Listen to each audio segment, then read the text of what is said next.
Hello everyone, welcome to ట్యూటీ ట్యూట్. మనకి పాలిటీ రంగంలో టీఎస్పీఎస్సికి సంబంధించినటువంటి ప్రీవియస్ ఇయర్ క్వశ్చన్ పేపర్స్ని ఈ లెక్చర్లో చూద్దామండి. నార్మల్గా for any exam those which has been conducting by TSPSC మనకి మోడల్ క్వశ్చన్స్ అనేవి దాదాపుగా ఉంటాయన్నమాట.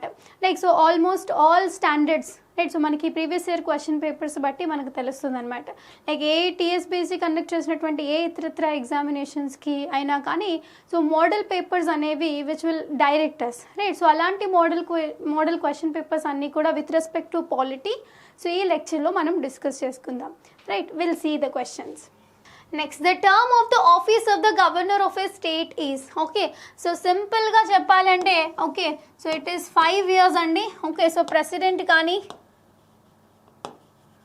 ఓకే గవర్నర్ కానీ మనకి 5 years టెన్యూర్ అనమాట. ఓకేనా, so very very important. So only 5 years tenure వరకు కూడా వీళ్ళు మనకి వర్క్ చేయగలరు అనమాట. Okay, next, the president deputy chairman of the Rajya Sabha. Okay, so this is the old question అండి, but remember that with respect to the chairmans. Okay, so with respect to the chairman of the Rajya Sabha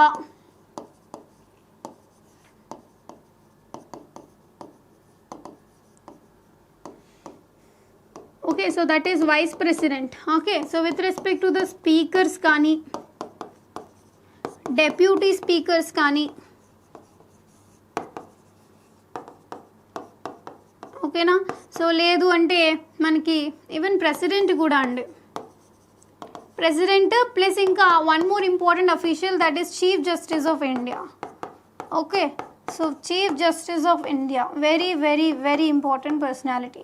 so ఈ chief justice of India మొత్తం వీళ్ళందరూ కూడా ఏంటి అంటే so మనం నేర్చుకోవాలి. Okay, so order important. Okay, so ఆర్డర్తో పాటు time line with respect to the time period associated like when they have worked. Okay, so apart from that, link with the Lok Sabha, like so in which Lok Sabha they have headed. So all these kind of things that you should link it and then only you can move it. Okay, but anyway it is here right now a person called Singh.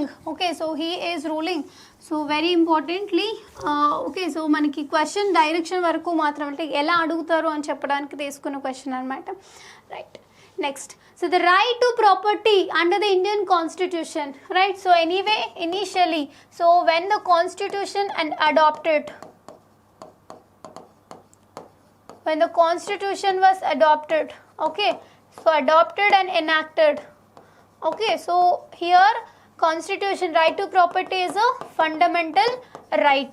Okay, but later on okay so it was deleted now, right? So it was no longer a fundamental right. Then what is it? Under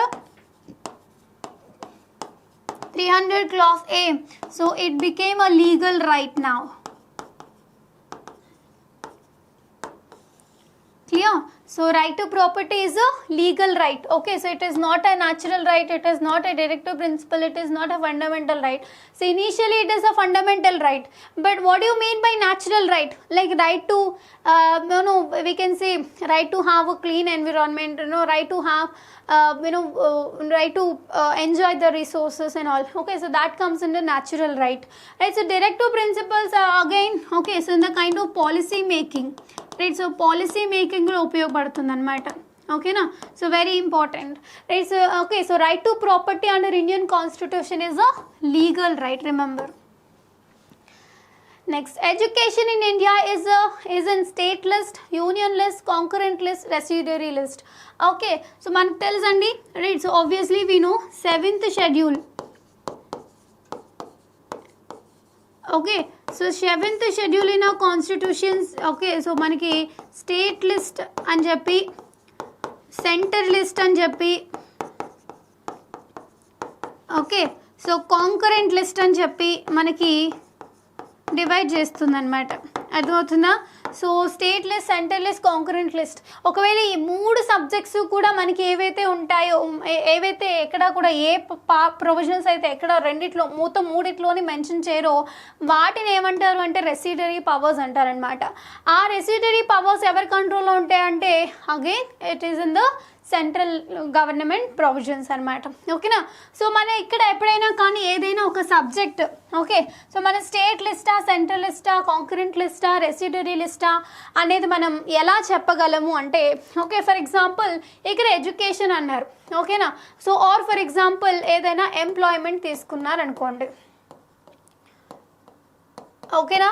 so ఎంప్లాయ్మెంట్కి సంబంధించినటువంటి ఏదైనా provision, ఏదైనా scheme కానీ లేకపోతే policy కానీ, so ఏదైనా central government scheme ఉందా చూడండి. Okay, so central government scheme ఉంది, ఓకే, సో అంటే అది central. Okay, so in the same subject, so state government okay కూడా ఏదైనా ఓకే సో స్కీమ్ చేసింది అనుకోండి, సో ఈ రెండు కూడా మనకి ఉన్నాయి అంటే అప్పుడు అది ఖచ్చితంగా కాంకరెంట్ లిస్టే అవుతుంది.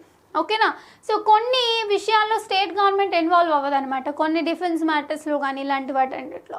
సో అవి ఓన్లీ సెంట్రల్ గవర్నమెంట్ మాత్రమే, ఓన్లీ యూనియన్ లిస్ట్ మాత్రమే చేస్తూ ఉంటుంది అనమాట.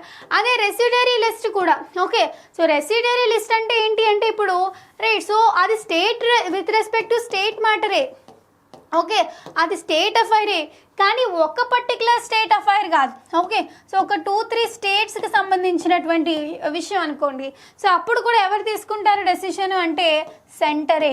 ఓకేనా.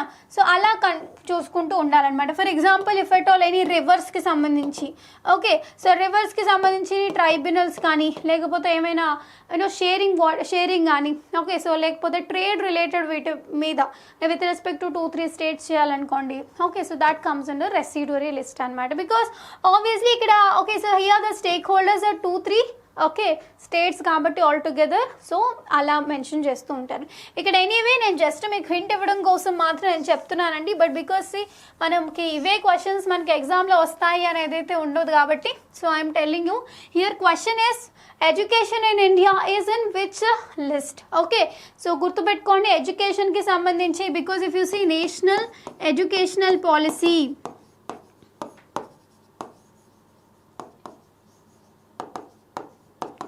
Okay, so national educational policy అని చెప్పేసి ఈవెన్ సెంట్రల్ గవర్నమెంట్ ఇన్వాల్వ్ అవుతుంది.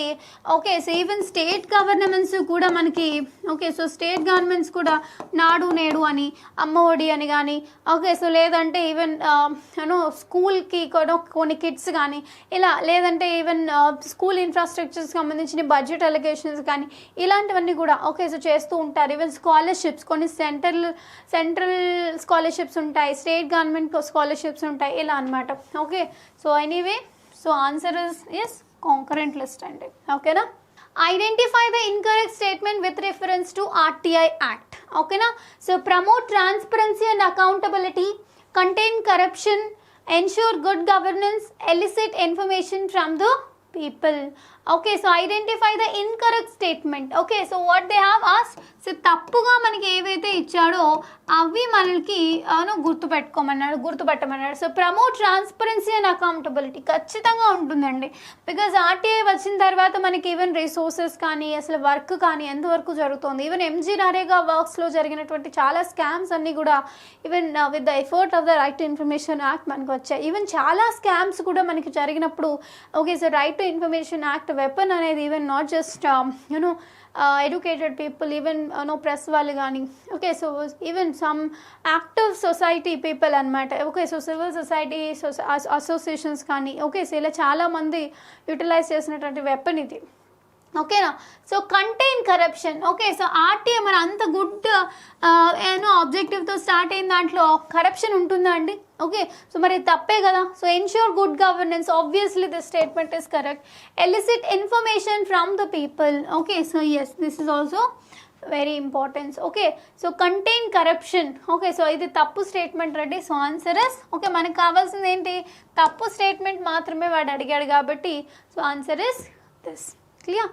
Which article of the Indian Constitution provides for the welfare of the disabled persons? చాలా ఇంపార్టెంట్ అండి. Okay so anyway article 41. Okay so article 41 ఇప్పుడు మనం చూస్తూ ఉంటే like బేసికల్గా ఓకే సో మనం ఏదైనా ఫర్ ఎగ్జాంపుల్ గవర్నమెంట్ ఎండిఓ ఆఫీస్కి వెళ్ళాం అనుకోండి, రైట్. సో నార్మల్గా అక్కడ మెట్లు ఉంటాయి.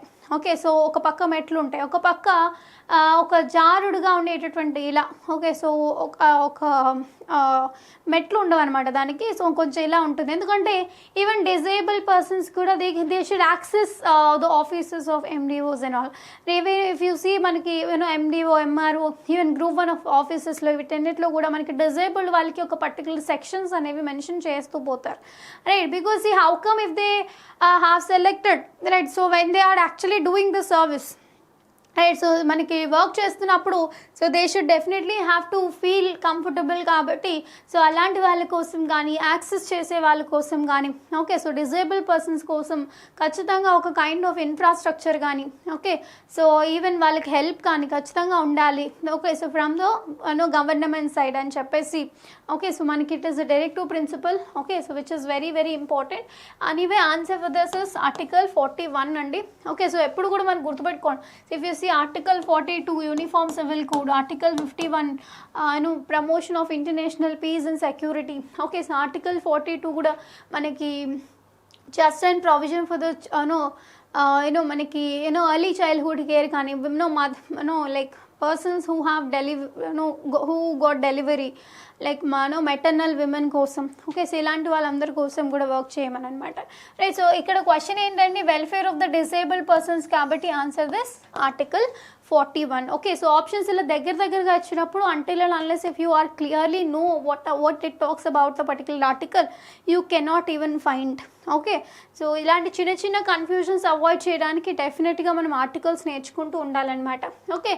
సో వెట్టి is the cheap labour, bonded labour, daily wage labour, contract labor, okay. Even if you know what is vetti, right, so you can think like it is a kind of labor, because see all the common word that it is mentioned in the option is that is labor, right? So ikkada manaki vetti chakri antam, okay. So ఇక్కడ daily wage labour అంటే మనం అలా అనం, okay. So వెట్టి చాకరీ చేసేస్తున్నాను అని అనం, ఓకే. సో పనికి వస్తున్నాను, పని చేస్తున్నాను, డబ్బులు తీసుకుంటున్నాను అన్నట్టే ఉంటుంది అనమాట. కాంట్రాక్ట్ లేబర్ కూడా అనం, ఓకే. సో ఇన్ని సంవత్సరాల కాంట్రాక్ట్ ఉంటుంది, సో వాళ్ళకి కూడా మనం అన్నాం, రైట్? ఇప్పుడు నా చీప్ లేబరా, బాండెడ్ లేబరా? Because if you see cheap labour అనగానే, ఓకే, సో ఇక్కడ మనకి because the term that it denotes, okay. So cheap labour అనగానే so which were not been properly treated, okay. So in human activities and all comes to into it, okay. But వెట్టి అనగానే మనకి bonded labour అండి. So కానీ అంటే ఇక్కడ మనకి, okay. So for example మా యాన్సెస్టర్స్ ఎవరైనా కానీ ఒక 10,000 రూపీస్ తీసుకున్నారనుకోండి, ఓకేనా. సో మా యాన్సెస్టర్స్ అందరూ కూడా ఒక 10,000 రూపీస్ తీసుకున్నారు. ఆ 10,000 రూపీస్ మనకి ఏమవుతుంది అంటే, ఓకే, సో ఈ 10,000 రూపీస్కి మా యాన్సెస్టర్స్ పే చేయలేదు, okay. So for example if you assume that they have taken from X party, right? So this X party నుంచి మనకి తీసుకున్నారు, ఓకే. సో వాళ్ళు పే చేయలేదు, చనిపోయారు. ఇప్పుడు నేను, ఓకే, సో వాళ్ళ జనరేషన్ కమింగ్ జనరేషన్ నేను ఏం చేయాలి అంటే వాళ్ళ దగ్గర పని చేయాలన్నమాట, రైట్? సో ఇన్ రిటర్న్ వాళ్ళు నాకు ఏం మనీ ఇవ్వరు, ఓకే. సో డబ్బులు ఏమి ఇవ్వరు అనమాట. సో రెమ్యునరేషన్ కానీ లేకపోతే ఈవెన్ శాలరీస్ కానీ ఇలాంటివన్నీ ఏమి ఉండవు అనమాట. అవి వాళ్ళు ఈ డబ్బుల కింద జమ చేసుకుంటూ ఉంటారనమాట, okay. So that is called as bonded labour, okay. So చాలా ఓన్లీ తిండి మాత్రం పెడతారనమాట అంతే, okay. So they do not give any money, okay. So answer for this is bonded labour. Next, Niti Aayog replaces Interstate Council, Reserve Bank of India, Planning Commission, UGC, okay.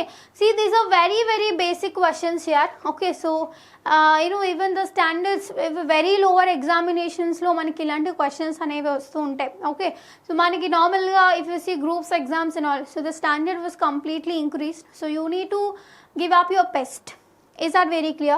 So you need to give up your best like anything, okay. So complete analytical ga kaani, okay. So of course factual knowledge important అవుతుంది, but ఆ facts కూడా నీకు analysis చేయడానికి మాత్రం ఉపయోగపడేలాగా ఉంటుంది అనమాట, అర్థమవుతుందా? So నీతి Aayog replaces planning commission అంటే యూజీసీ కాదు, ఆర్బీఐ కాదు, ఇంటర్ స్టేట్ కౌన్సిల్ కాదు అసలు.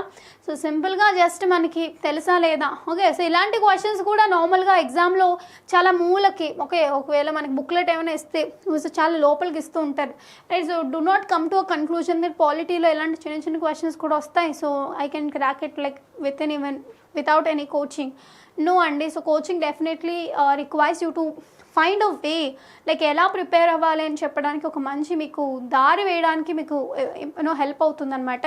రైట్. సో ఇలాంటి బుక్లెట్లు వచ్చినప్పుడు కూడా ఎక్కడో మొంగులు ఇస్తాడనమాట.